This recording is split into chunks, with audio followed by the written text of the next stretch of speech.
আসসালামু আলাইকুম ওয়া রাহমাতুল্লাহি ওয়া বারাকাতুহু। লা ইন শাকারতুম লা আযিদান্নাকুম ওয়া লা ইন কাফারতুম ইন্না আযাবি লাশাদীদ। সকল শুকরিয়া জ্ঞাপন করছি মহান আল্লাহ পাক রব্বুল আলামিনের, যিনি এক বছর পর আবারও আমাদের মাঝে ফিরিয়ে দিয়েছেন সেই পবিত্র রমজানুল মুবারক। আমরা সকল মুসলিম উম্মাহদের প্রতি রমজানুল মুবারকের শুভেচ্ছা জ্ঞাপন করছি। আজকে আপনাদের সম্মুখে এসেছি রমজান বিষয়ক আলোচনা নিয়ে। সেই আলোচনায় আজকে দুজন অতিথি মেহমান আসছেন, ওনাদেরকে আমরা জানাই আন্তরিক শুভেচ্ছা ও অভিনন্দন। আজকে যিনি আছেন আমার বাম পাশে, জনাব হাফিজ আসাদুজ্জামান আসাদ, সহকারী শিক্ষক, আল জান্নাত এডুকেশন ইনস্টিটিউট, কামিল মাদ্রাসা, ইসাকপুর, জগন্নাথপুর, সুনামগঞ্জ। আপনাকে আমাদের আলিয়া টিভির পক্ষ থেকে শুভেচ্ছা ও অভিনন্দন জানাচ্ছি। সাথে সাথে ডান পাশে আছেন হাফিজ মাহবুবুজ্জামান। আমাদের ছোট্ট এই ভাই হাফিজ মাহবুবুজ্জামানের তার কাছ থেকে শুনবো সুরলিত কণ্ঠে কোরআন তেলাওয়াত ইনশাআল্লাহ। আসসালামু আলাইকুম ওয়া রাহমাতুল্লাহি ওয়া বারাকাতুহু। আউযু বিল্লাহি মিনাশ শাইতানির রাজীম। বিসমিল্লাহির রহমানির রহিম।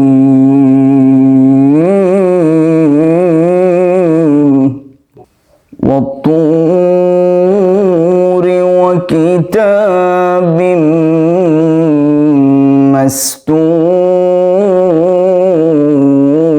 مستور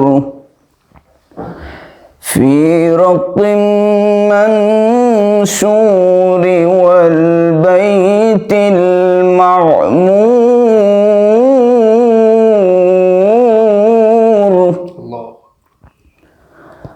والسقف المرفوع والبحر المسجور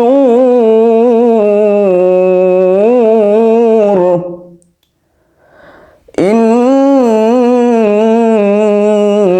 عذاب ربك لواقع ما له من دافع يوم تمور السماء مورا وتسير الجبال سيرا فويل يومئذ للمكذبين الذين هم في خوض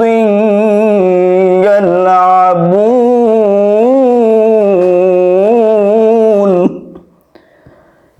يوم يدعون إلى نار جهنم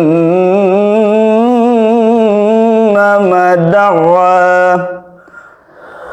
هذه النار التي كنتم بها تكذبون صدق الله العظيم। মাশাআল্লাহ, জাযাকাল্লাহু খাইরান। অত্যন্ত সুন্দর এবং সুরলিত কণ্ঠে হাফিজ মাহবুবুজ্জামানের কাছ থেকে আমরা কোরআন তেলাওয়াত শুনলাম। আমরা এখন চলে যাব আমাদের মেহমান হাফিজ আসাদুজ্জামান আসাদ, ওনার কাছে। আসসালামু আলাইকুম ওয়া রাহমাতুল্লাহি ওয়া বারাকাতুহু। কেমন আছেন আপনি? আলহামদুলিল্লাহ, অনেক ভালো আছি। আমরা প্রথমে চলে যাব রমজানের বিষয়াশয়ে কথাবার্তা আমরা বলবো। তার আগে আমরা যেটা জানি যে মুসলিম উম্মাহদের রোজা ঠিক সময় তখনই হয় যখন আমরা চাঁদ দেখি। তো চাঁদ দেখার উপর নির্ভর করে কতজনের উপরে যে চাঁদ দেখলে পরে যে এটা রমজানই চলে আসছে বা রমজান আমরা রোজা রাখতে হবে, এটা আপনি মানে কয়জন দ্বারা এটা খতিয়ে দেখা হয়? অত্যন্ত গুরুত্বপূর্ণ একটি প্রশ্ন করেছেন। মাহে রমজান মুসলিম উম্মাহার জন্য একটি গুরুত্বপূর্ণ মাস। আর আপনি যেহেতু আমাকে বলছেন কয়জনের পক্ষে চাঁদ দেখলে সাক্ষী সমাধিত হয়ে গ্রহণযোগ্য হয়, রাইট। একজন লোকে চাঁদ দেখলেও হবে, সে পুরুষ হতে হবে। সে পুরুষ হতে হবে। যদি তার সততা প্রশ্নবিদ্ধ না হয়, যদি তার আকল বুদ্ধিতে কোনো দুর্বলতার ইঙ্গিত বহন না করে এবং এর মধ্যে কোনো ব্যক্তির স্বার্থ না থাকে, তাহলে ওই এক ব্যক্তির সাক্ষীতেই রোজা রাখা যাবে। রমজানের সাক্ষীর ব্যাপারে পুরুষই যথেষ্ট। পুরুষই যথেষ্ট। আচ্ছা, যাই হোক, আমরা পরবর্তী প্রশ্নতে চলে যাব। যদি হুজুর রমজান মাসের ফজিলত সম্পর্কে যদি কিছু বলতেন। রমজানের ফজিলত খুবই গুরুত্বপূর্ণ। আল্লাহ পাক রব্বুল আলামিন পবিত্র কালামের মধ্যে ইরশাদ করেন, ইয়া আইয়ুহাল্লাযীনা আমানু কুতিবা আলাইকুমুস সিয়ামু কামা কুতিবা আলাল্লাযীনা মিন ক্বাবলিকুম লাআল্লাকুম তাত্তাকুন। সূরাতুল বাকারা। অর্থাৎ হে ইমানদারগণ, তোমাদের উপর রোজা ফরজ করা হয়েছে যেমনিভাবে রোজা ফরজ করা হয়েছিল তোমাদের পূর্ববর্তীগণকে, যাতে তারা পরহেজগার এবং মুত্তাকি হতে পারে। রমজান মাসের ফজিলত সম্পর্কে অনেক হাদিস রয়েছে। আল্লাহ পাক রব্বুল আলামিন নিজেই ঘোষণা দিচ্ছেন যে রমজান শরীফে আমি 3টা ভাগে বিভক্ত করেছি। প্রথম 10 রমজান রহমত, দ্বিতীয় 10 রমজান নাজাত, তৃতীয় 10 রমজান মাগফিরাত। যে সমস্ত বন্দা এবং বান্দে রমজান শরীফের মতো মুবারক মাস পাওয়ার পরেও অতীত জীবনে গুনারে মাফি করাইতে পারলো না, তার মতো কমিনা, তার মতো বদবক জমিনার কেউ হইতে পারে না। আল্লাহ আমরা প্রত্যেকের তৌফিক আনে তরুকা। যেহেতু রমজান শরীফ আমাদের সন্নিকটে, যে সমস্ত মানুষে রোজা রাখে, আল্লাহ রাব্বুল আলামিনে বলে হাদিসে কুদসির মধ্যে, আস-সাওমু লি ওয়া আনা আজজি বি। রোজাদারর যে জাযা, যে নিয়ামত, আমি আল্লাহ তাআলা আমার কুদরতি হাত দ্বারা দেব। রোজাদার ব্যক্তিকে বিনা হিসাবে জান্নাত দান করবেন। রমজান শরীফ মুসলমান হলে ডাল স্বরূপ। এই রোজাদার ব্যক্তি হলে যে সময় ইফতার সামনে নিয়া আল্লাহ রাব্বুল আলামিনের দরবারও হাত উঠিয়ে মুনাজাত করে, আল্লাহ রাব্বুল আলামিন বলেন, আমি আমার বান্দার সেই হাতকে ফিরিয়ে দিতে পারি না।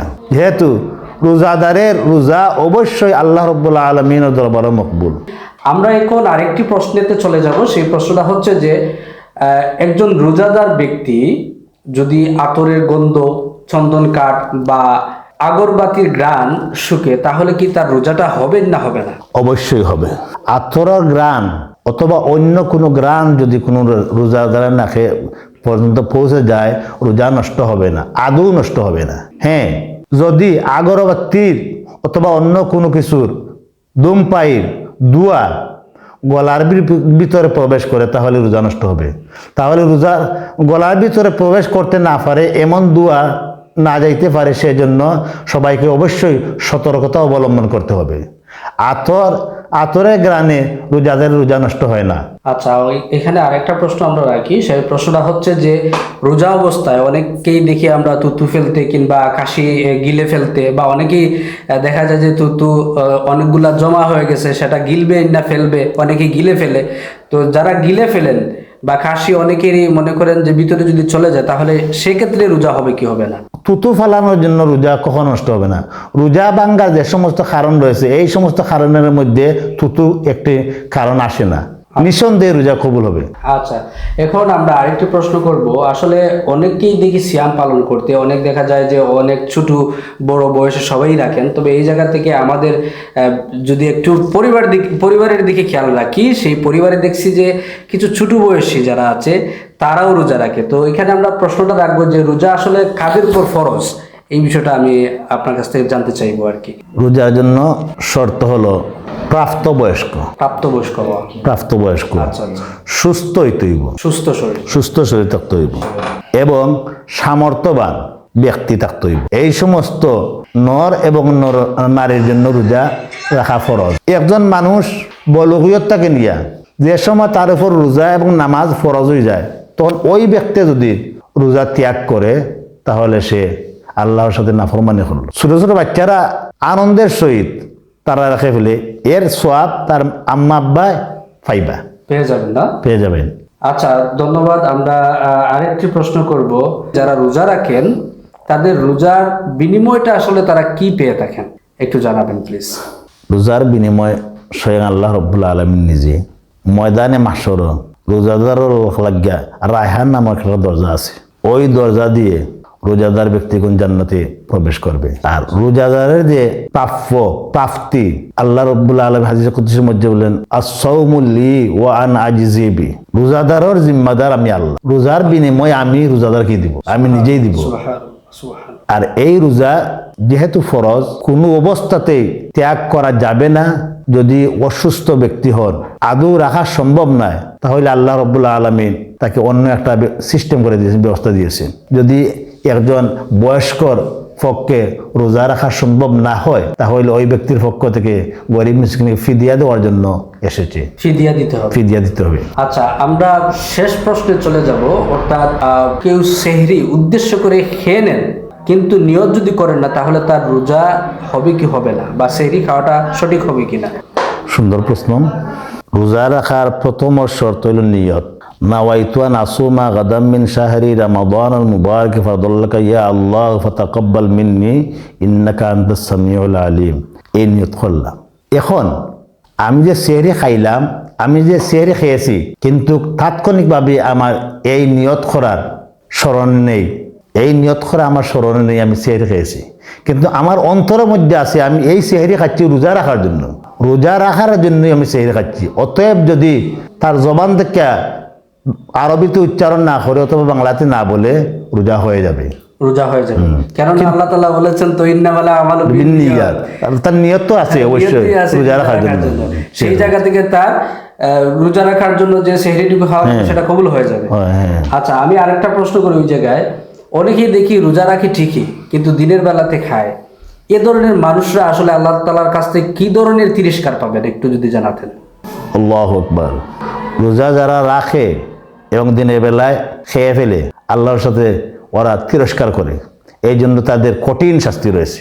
একটা রোজার বিনিময়ে 60 জন মিসকিন খাওয়াইতে হইবে।